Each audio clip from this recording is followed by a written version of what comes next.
Hey everyone, Kyle Straub here coming to you from Omaha, getting ready to break down the College World Series, which will begin Saturday at 3 between the North Carolina Tar Heels and the Oregon State Beavers. We also have Minnesota and Mississippi State in the pool with the Tar Heels and the Beavers, so we're just going to stick to those four teams in this breakdown. North Carolina, Oregon State, in my opinion, off the top, I'll just tell you, they're probably the two best teams. So I think this first game is highly important to determining who is going to win this bracket and move on to that national championship series. Now let's get down into the nitty-gritty of things. North Carolina, a team that has kind of stepped up at every point of the season from non-conference to ACC play. The numbers jump offensively and pitching. And then when you get into the postseason, they've taken another leap for the Tar Heels. You've got guys like Zach Hagan, a senior, who in his last go-around has been phenomenal for North Carolina in the postseason, coming up with big-time hits, batting over 400. Kyle Datris, Michael Bush have been the go-to guys all season long. Cody Roberts, coming off of injury, back in the lineup, has been a big spark.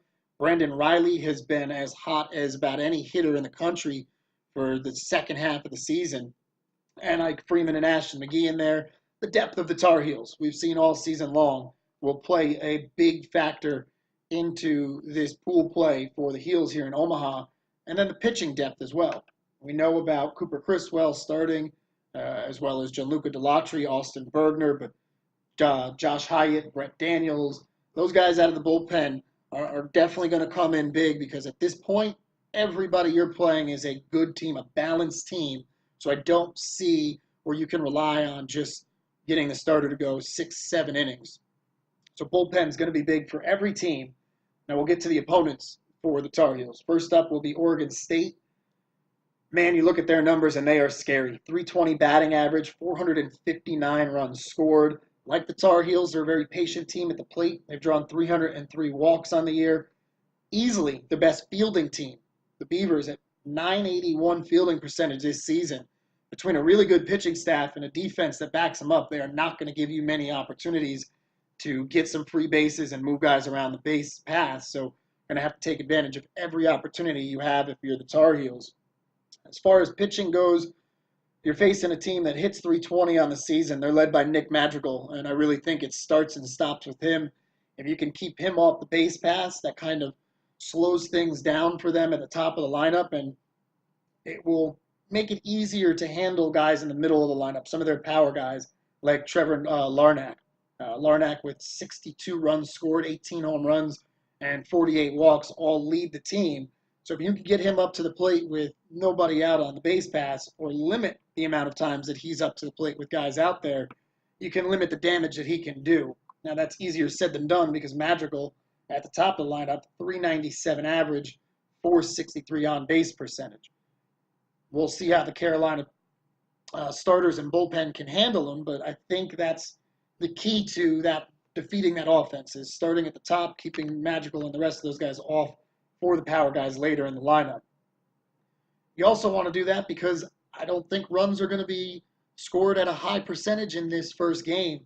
A pitching staff for Oregon State that boasts a 3.26 ERA, and they're led by National Pitcher of the Year Luke Heimlich.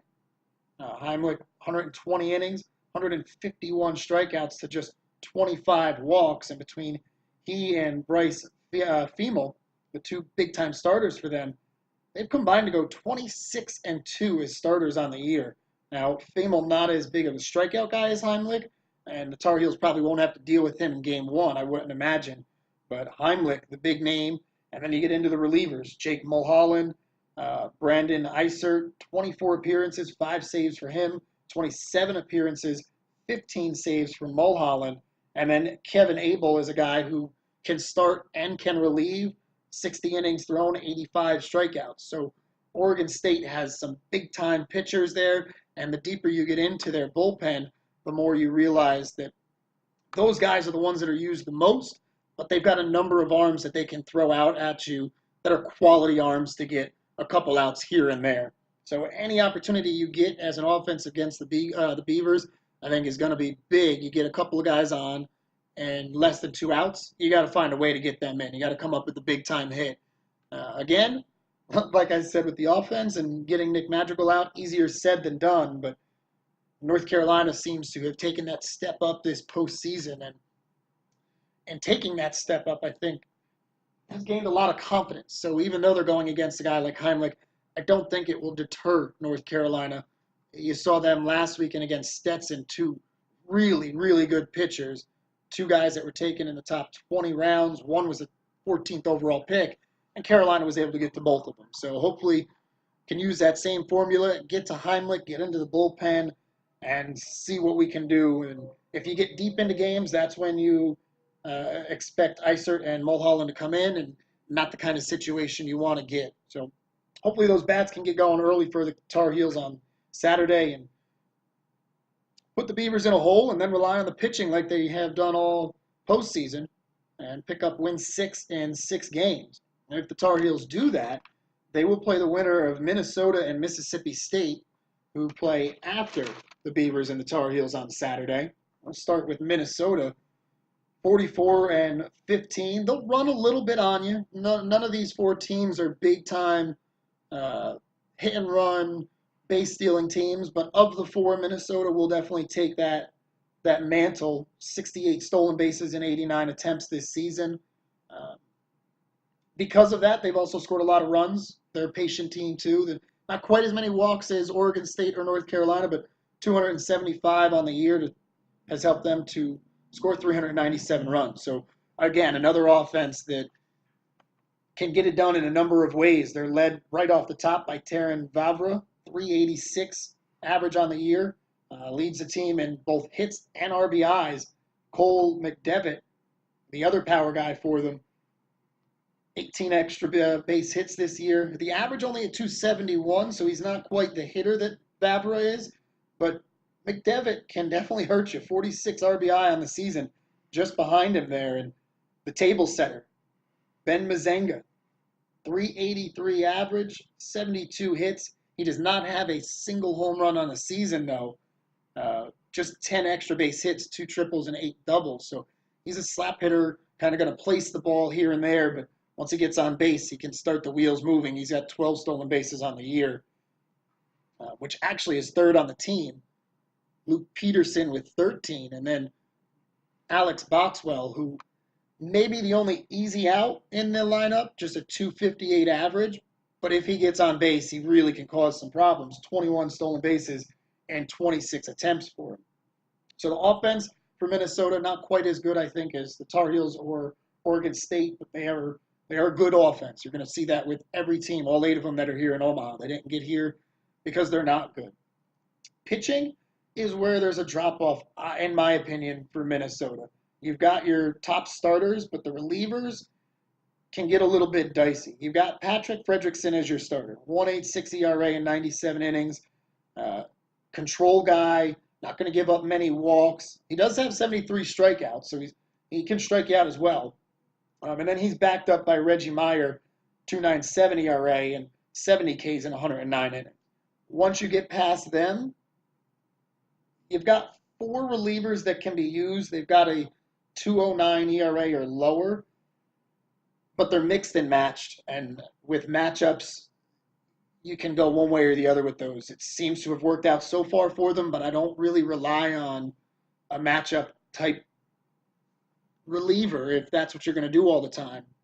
A little bit easier to hone in on what they have, but their 2 big relievers, Brett Schultz and Max Meyer, have both picked up some saves. Meyer, the bigger save guy, 16 saves and 26 appearances, but they're easily the 2 guys that have been used the most. And after them is where you start to see a little bit of the drop-off. Both of those guys have been used 26 and 22 times.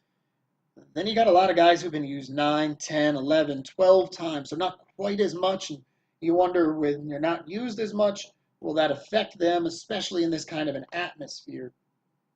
We'll see what happens. Minnesota hasn't been here, just like the Tar Heels haven't, but program-wise haven't been here, though. So it's going to be interesting to see how the Gophers come in. They've been playing some really hot ball as of late, especially through this postseason run. I think they're a dangerous team, but I think that they are a beatable team. Now, the wild card in this region is Mississippi State. They have had an absolutely bananas postseason. They were in the Florida State regional. They lost their first game to Oklahoma 20-10. And then they ran off 4 straight wins, 2 of which were against Oklahoma in order to advance into the super regional. You remember they had the walk-off against Florida State after that long rain delay. Well, they did the same thing when they got to the super regionals. Went all 3 against Vandy, but used a walk-off in game 1 to win it. Um, and they just have the feel of that team that things are working well for them right now, and that hasn't really been the case all season. 37-27 the record. They bat just 281 as a team, 391 runs scored. They don't walk quite as much, and they strike out a lot. 480 times they've struck out to just 239 walks. But when you look at their lineup a little bit deeper and you kind of analyze it, they've got an average lineup, but they don't really have an easy out in the lineup. And those are more tough than lineups with a big guy in the middle, maybe 2 or 3, where you can focus on them and work around them in a lineup. Mississippi State doesn't really have anybody that you want to get to. Everybody in that lineup has some pop that can hit the ball over the fence. And with the way they're playing right now, it seems like any one of them can come up with that big hit that they need at any time in the game. Offensively, they are led, though, by Mangrum, Jake Mangrum, 353 average, 61 runs scored. He's got 97 hits this season, which leads the team. And then Rowdy Jordan, 333. Those are your 2 best average hitters. Elijah McNamee, the guy who hit the walk-off home run, actually, he hit both of them, I believe, in the regional and then again in the super regional against Vandy. And Tanner Allen. Those are your 2 RBI guys. So, in my opinion, you look at it, if you can keep Mangrum and Jordan off the base pass early, well, then McNamee and Allen aren't going to come up with guys on base, and that's your way of working through a lineup with a balanced lineup. You get to the pitching, and that's where I think Mississippi State is going to run into some problems here in Omaha. You get to the College World Series, and it's all about pitching and defense. Yeah, you want to score runs. Yes, you look at those batting averages, but pitching and defense, I've said it all season long. I will probably say it my entire life. Pitching and defense is what wins games, and especially it's what wins championships. They do have a really good starter in Ethan Small, 16 starts, 89 innings, 112 strikeouts, but nobody after that. And they don't have a single guy on the entire roster with an ERA under 3. Their bullpen doesn't really have any defined roles, which could be a benefit, could hurt them because guys don't know exactly when they're going to be up and in. 6 different pitchers have picked up a save for Mississippi State this season. Easily the Cinderella team in this pool, and I think they're going to give anybody they play a run for their money, and they very could continue that Cinderella run and make them the run to the title series next week. But in my opinion, I think it's going to come down to North Carolina and Oregon State.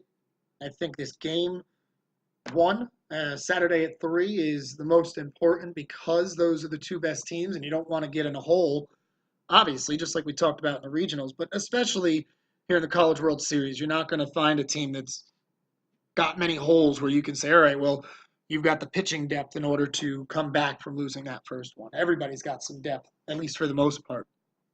So in my opinion, that first game, the most important one. If North Carolina is able to win that one, they move on to Monday in the winner's bracket, and I think things can roll for them. And we'll see how it works out, but I think it's going to be a close one. I think Carolina will be able to come away with the victory. Cooper Criswell, I believe, is going to get the start. He's stepped up to the plate every time he's been asked to go up against a big starter. We saw that last time out against Stetson. See if he's up to the task again. And I just like the way that Carolina is playing, and I like the way the feel is in the clubhouse. They know what they want to do, but they're very loose. As long as Omaha doesn't get the best of them, then I believe Carolina will be able to get this win over Luke Heimlich and Oregon State. The big thing the Beavers have going for them, and it's my one caveat I kind of hold back a little bit with being overly confident that Carolina can win, is Oregon State does have some experience. They have #1 team last year. They have made it here before.